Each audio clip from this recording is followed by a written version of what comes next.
O presidente doutrinador estava nessa hora iluminado, e com o decorrer da palestra, ele foi se afinando cada vez mais com Miramês, de modo a nada falar dele mesmo.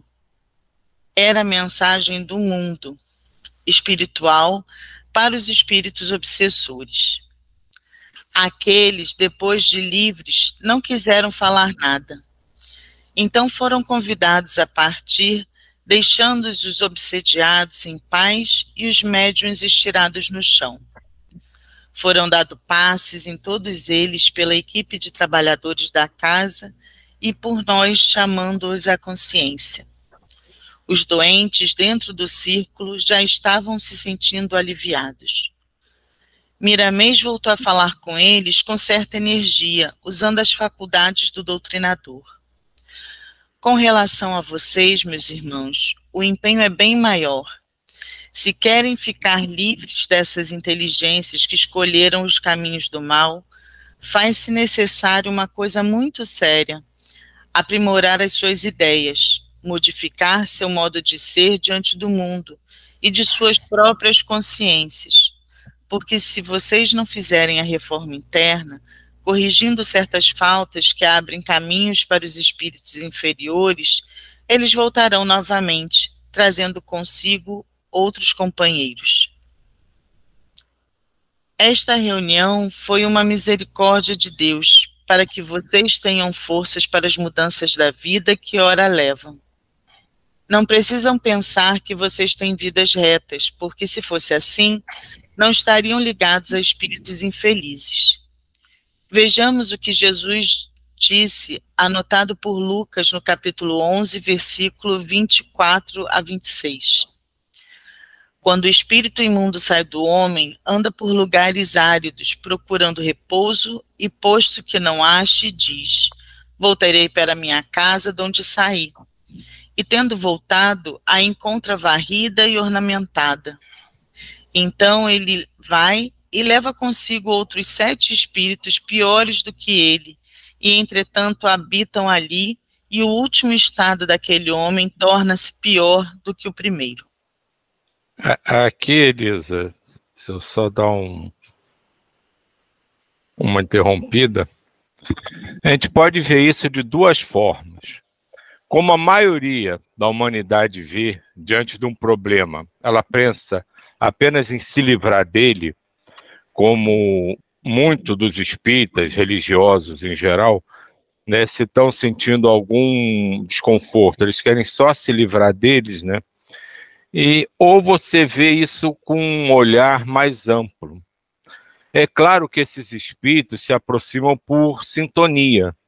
Mesmo que a gente queira mostrar ao mundo uma coisa, o nosso íntimo pode ser totalmente diferente. E essa sintonia traz antigos companheiros, ou mesmo espíritos que a gente nunca cruzou na vida, mas que sintonizam com aquela mesma sensação. E simplesmente trabalhar para a gente se livrar deles fica uma coisa incompleta.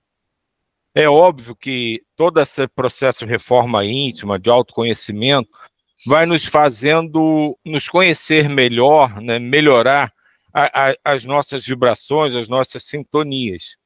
E, de certa forma, isso faz com que esses espíritos acabem se afastando. E quando você, como ele mesmo diz aqui, não modifica, eles voltam. É como um rádio. Toda vez que você sintonizar uma estação, ela vai tocar a música que é de direito daquela estação. E você pode sair, rodar o dial inteiro, mas se você voltar naquela estação, ela vai tocar a mesma música. Mas a gente não pode só se preocupar com o nosso lado.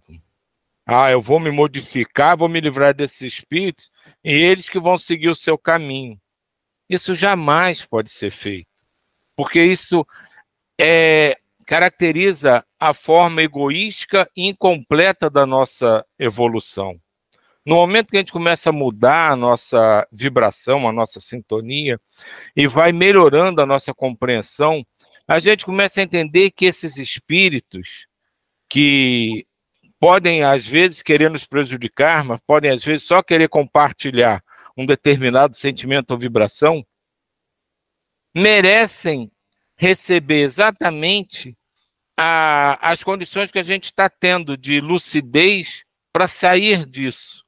E é fundamental, e eu iria até mais além, seria mais incisivo, é um dever de quem começa a perceber isso, trabalhar para que esses espíritos que antes compactuavam contigo coisas desarmonizadas, comecem a perceber isso também. Então, nunca a gente pode simplesmente nos afastarmos deles e, pô, tô melhor agora, vou seguir minha vida melhor, e aquela história de cada um no seu tempo. Não, é obrigação de cada um aqui que está melhorando estar de olho naqueles que antes o estavam perturbando. Você não abandona um filho mal criado porque ele não segue as suas orientações. Então vai se cuidar da sua vida. Gente, todo mundo já viu isso muitas vezes em histórias, em reais ou inventadas. Briga de pai e filho, então vai cuidar da sua vida, eu vou cuidar da minha. Senão a gente vai estar fazendo exatamente isso. Se a gente está tendo um pouco de luz no meio da nossa escuridão, que a gente arrume espelhos para refletir essa luz, para que ela possa atingir todos esses ao nosso redor. Senão, é como diz o Paulo de Tarso, né? Sem amor, nada de palavras, textos, caridade, nada disso. É tudo fachada.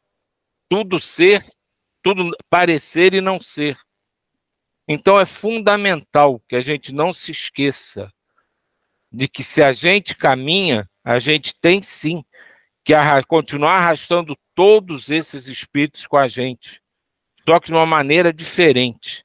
Lutar para que eles comecem a perceber as diferenças que nós começamos a perceber agora. É uma questão que eu aprendi no filme, né, que é como é que é? O Exorcismo de Emily Rose.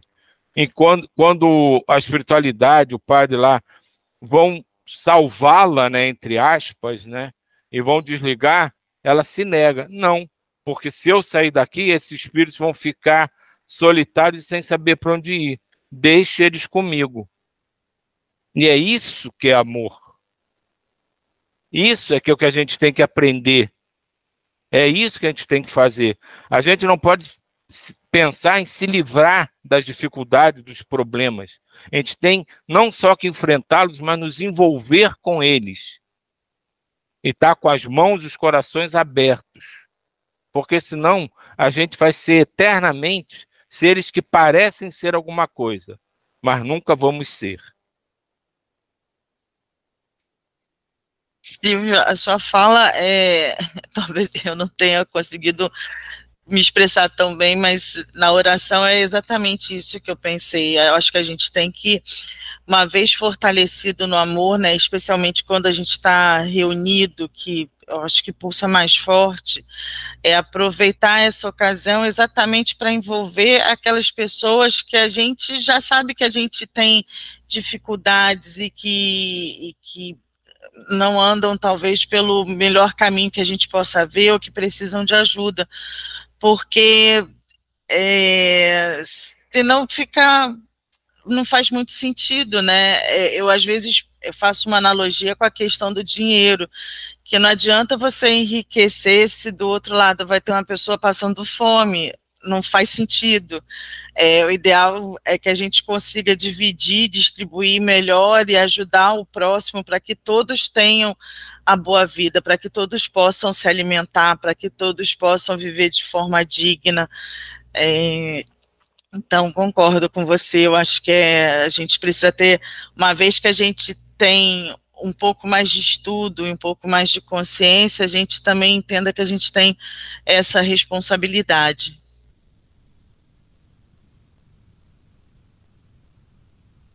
Você fechou com uma palavra aí agora, que pode resumir tudo, né? Responsabilidade. Tão profunda essa reflexão, né? Que você começou com a oração e o Silvio veio a leitura e o Silvio endossou aqui, né?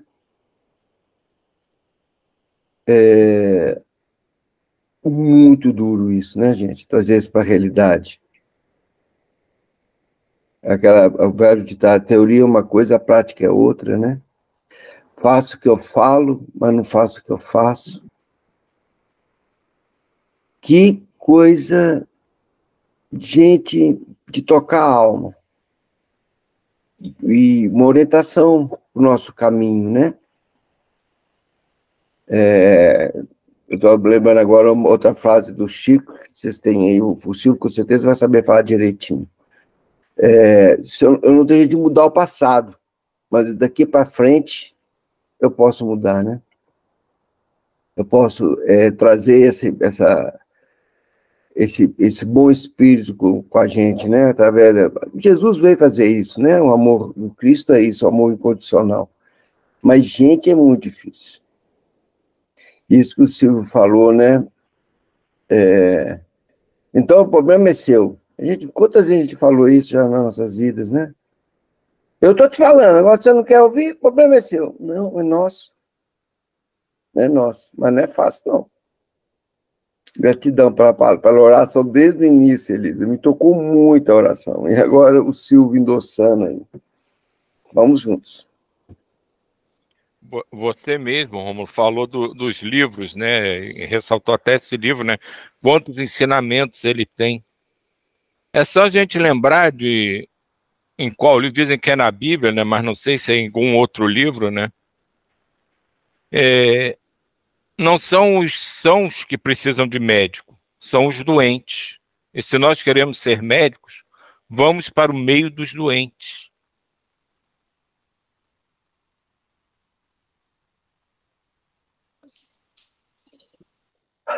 Médico de almas. Agora lembrei do livro de São Lucas, muito bom. Quem não leu, vale a pena. Médico de Homens e de Almas, de Télio Caduel. É um livro extraordinário. Continuando a leitura. A casa é o nosso corpo, com a nossa mente ornamentada de ilusões. Acho que não é preciso dizer mais nada. O que vocês ouviram dá para entender o que deve ser feito em vocês mesmos, para que aqueles espíritos não voltem, trazendo companheiros piores que eles. Cuidem de que a melhor magia do mundo é a do amor. Amem a Deus sobre todas as coisas e ao próximo como a si mesmos, que os anjos jamais deixarão de ajudar a todos. Que Deus os abençoe. O próprio doutrinador acordou da sonolência meio assustado, mas logo notou que estava tudo em ordem. Pediu a um companheiro da reunião que fizesse a prece de encerramento, no que foi ajudado por Padre Galeno, e todos nós nos alegramos com a vitória do bem. Os espíritos malfeitores foram levados por 2 índios convidados para tal mister por Caena, que disse a eles: não os maltratem, a violência não constrói. Nesse caso, levem-nos mostrando que o mal é sempre fogo que queima aquele que o acende. Foi fluidificada a água por 2 irmãs competentes da casa e dados mais conselhos aos irmãos enfermos, que se despediram com os corações repletos de paz e a mente desejosa de praticar o que ouviram. Ao sairmos da organização onde estávamos, os dirigentes, satisfeitos, nos agradeceram e pediram para que voltássemos mais vezes, pois a casa nos receberia com todo carinho. Sorrimos e falamos juntos. Agradecemos a Deus que nos favoreceu a oportunidade de trabalhar, aprendendo o que nos faltava. Partimos ao clarão da luz da lua e descemos em um apartamento onde tudo era silêncio. Entramos em um grande quarto por ordem do guia da casa e fomos em busca de um irmão que passamos a chamar de 20. Ele é advogado, atuante em causas trabalhistas, bem como em outras áreas a que a profissão o chama. 20 tinha perdido o sono e devorava páginas de um livro que lhe informava sobre o comportamento humano. Tinha sede de saber, sem contudo buscar na oportunidade desse saber a educação dos instintos. O estudioso das letras sagradas devem se conscientizar de que somente a prática mostra o que aprendemos. O sábio que não usa sua sabedoria para o bem e para o bem da humanidade fica na mesma situação do homem nu, que, esforçando-se para conseguir roupas, depois de obtê-las, guarda-as e continua andando nu. O Vinci era verdadeiramente estudioso, decorava páginas e mais páginas de livros espiritualistas, mas não lhe agradava a conduta mais ou menos reta. Soltava seus instintos como um animal sem os cuidados do cavaleiro. Contudo, mostrava por dentro alguns sinais de despertar espiritual e necessário se fazia cuidar desse bruxelar de luzes no coração. Vinci punha as mãos no rosto e formulava uma prece ao Criador, para que lhe desse a paz que o livrasse daqueles tormentos que ora o oprimiam. Pedia a Jesus que tivesse compaixão dele, dando-lhes força para vencer a carga que se manifestava para os seus ombros. Mas ele era bem conhecido no nosso meio. Se lhe tirássemos a carga, fazia qual o muar de tropa, quando o tropeiro lhe tira o peso. Ele deita e rola na primeira poeira que encontra, salta e corre para o verdejante pasto que o espera e sacia todos os instintos de fome e sede.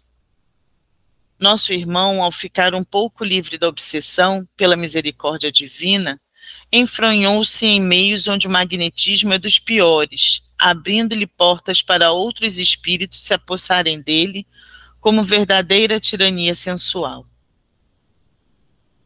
Vinci, se conhece as leis da afinidade, as esqueceu. Nós atraímos o que somos ou desejamos ser. As nossas companhias espirituais refletem a nossa personalidade.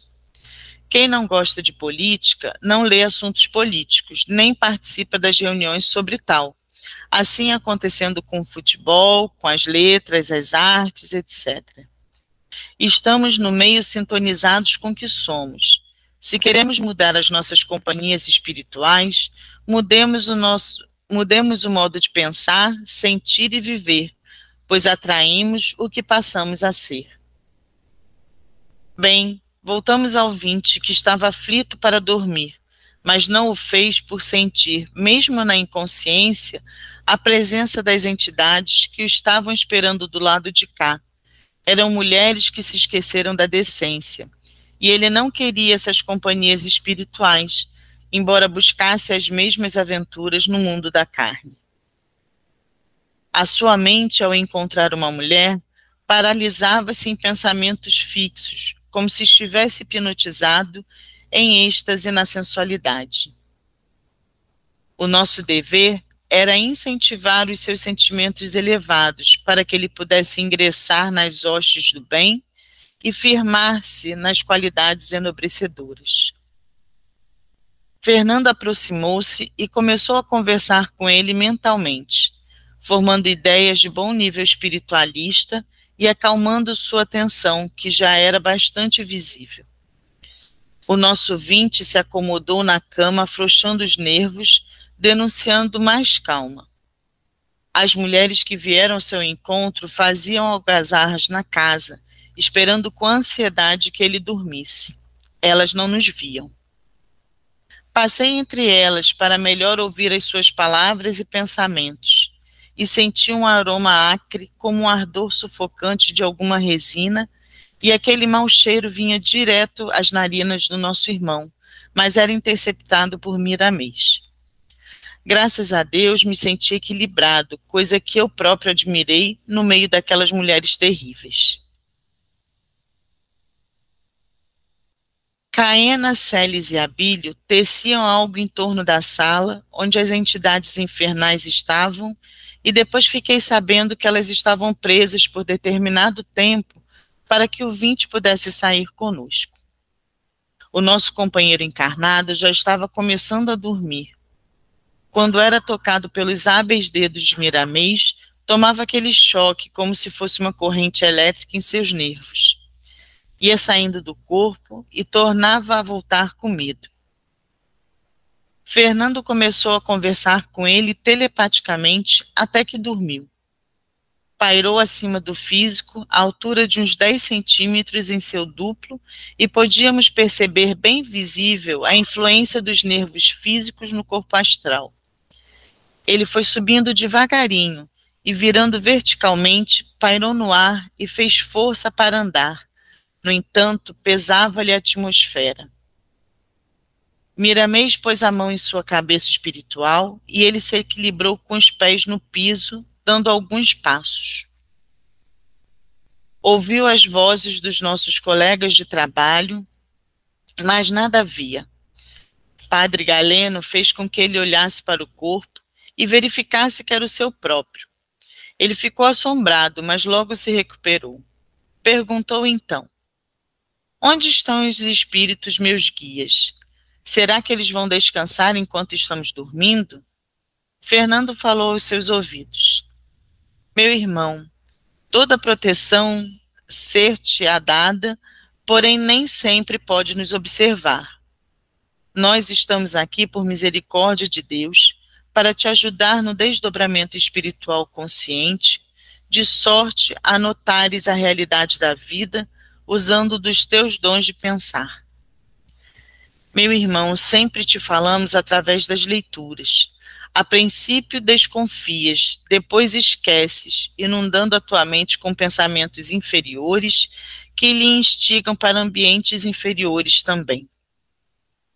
Não vamos falar que renuncies ao sexo, mas te pedimos que o eduques. Tudo que existe pode ser usado com decência, sem que a moral se envergonhe. Tudo que foge ao equilíbrio incomoda os outros, física ou moralmente. Repito, não é somente observar os direitos de alguém que vive conosco. Não. Respeito mais apropriado a todos nós é aquele que tem sentido universal.